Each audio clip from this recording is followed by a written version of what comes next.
హైదరాబాద్ అప్పుడు, ఇప్పుడు, ఎప్పుడూ ఫేమస్సే. అది తన గుర్తింపు పదిలం చేసుకుంది.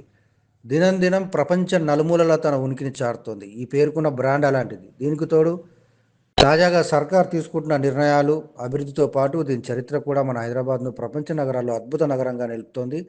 పర్యాటకులకు అనువైన ప్రదేశంగా, ఎంతో సౌకర్యాలతో కూడిన సిటీగా కూడా పేరు తెచ్చుకుంటుంది.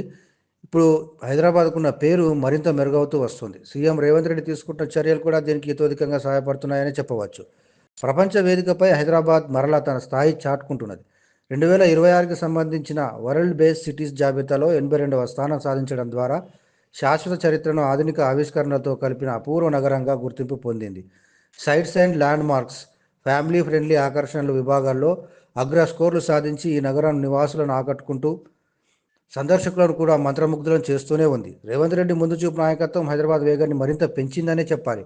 పారదర్శక పాలన, గ్లోబల్ భాగస్వామ్యాలు, ప్రజలకే కేంద్రంగా ఉన్న అభివృద్ధి, ఈ మూడు స్తంభాలపై ఆయన తీసుకుంటున్న నిర్ణయాలు హైదరాబాద్ను ప్రపంచ స్థాయి మహానగరంగా మరింత బలోపేతం చేస్తున్నాయి.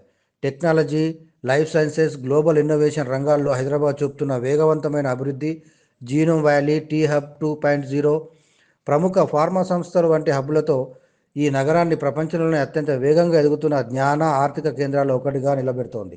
హైదరాబాద్ కేవలం అభివృద్ధి చెందడం కాదు, ఇప్పుడు అది ప్రపంచ ఉత్తమ నగరాల్లో ఒకటిగా మెరుగవుతోంది. రేవంత్ రెడ్డి నాయకత్వంలో ఈ మెరుపు మరింత ప్రకాశవంతంగా మారుతుందనడానికి తాజా ఉదాహరణ ఇది.